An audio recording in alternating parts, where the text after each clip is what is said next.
Assalamualaikum dan salam sejahtera. 5 rukun bersaudara, pasak rumah kita, Malaysia.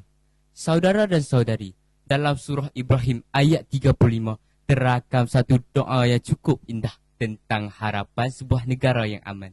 Doa Ibrahim alaihissalam setelah terbinanya Baitullah adalah bukti negara sejahtera itu pasti dianugerahkan Tuhan jika ada teguh percaya dalam hal keberagamaan.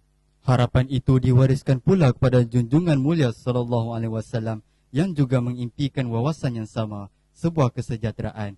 Kalimah al-amnul balad bergema pada kebanyakan hadis, lantas membuktikan kepada kita mimpi tentang kota sejahtera bukanlah satu barang mainan. Maka hari ini, ayuh bersama-sama kami melihat bagaimanakah aspirasi 5 rukun bersaudara negara Malaysia menjadi satu pasak yang utuh dalam mengekalkan keharmonian jagat dan kesepaduan umat. 1. Mengembalikan izzah negara. Profesor Ulum Dr. Samsul Amri Baharudin menyatakan rukun negara adalah rumus cita-cita yang digarap dari 5 prinsip utama negara. Kepercayaan kepada Tuhan, kesetiaan kepada raja dan negara, keluhuran perlembagaan, kedaulatan undang-undang, kesopanan dan kesusilaan.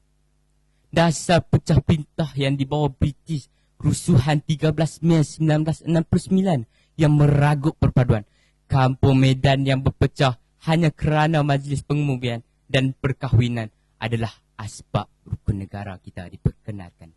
Pada ketika itu, hasrat kerajaan hanya satu, cuma untuk mengembalikan semula keagungan yang telah lama kita tinggalkan. Lupakah kita pada Sairul Amin, Miratus Safa, Rancung Mengkuang dan Mendam Berahi yang gagah membelah lautan ketika Kesultanan Melayu Melaka berada pada puncak gemilang? Lupakah kita akan paduman yang ditiru sebagai kompas kuno Melayu sehingga diangkat oleh John Crawford dalam kitabnya A Descriptive Dictionary of the Indian Islands and Adjacent Countries? Semuanya ini adalah bukti perjuangan terdahulu yang menjiwai prinsip kerukunan negara selayaknya dalam meresapi keizahan yang menggegarkan mata dunia. Saya terbayang, bukankah indah jika kegemilangan kembali tercipta dengan caranya? Kedua, perpaduan yang tidak berbelah.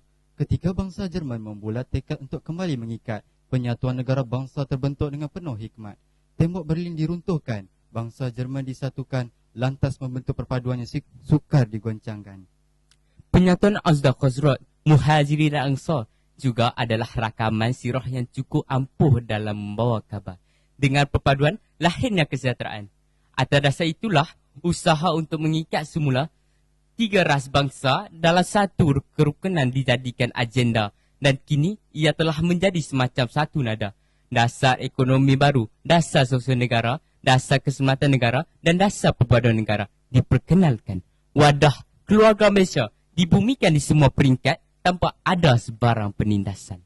Hari ini, aspirasi yang telah didendang lama membuahkan hasilnya. Kita bersorak gembira ketika Azizul Hasni Awang mengharumkan negara dalam dunia basikal. Perpaduan dan kesetiaan kepada negara menjadi bekal, lantas melahirkan jati diri yang tekal. Langkah seperti inilah yang akan mencantikkan semula fabrik perpaduan kita, agar tidak lagi tertetas, bercampang-campang dan rabak oleh duri perpecahan yang menyakitkan. Bukankah dengan perpaduan kita menjadi lebih kuat dan hebat? Ketiga, kesetiaan lambang cinta abadi terhadap negara.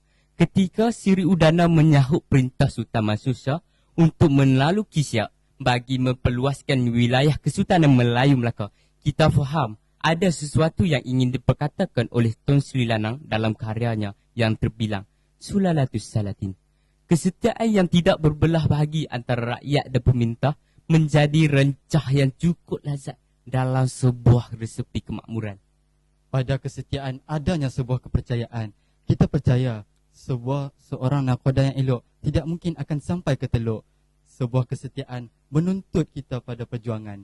Untuk memahami negara ini tidak mungkin sejahtera jika raja dan negara tidak dibawa bersama dalam satu cita-cita.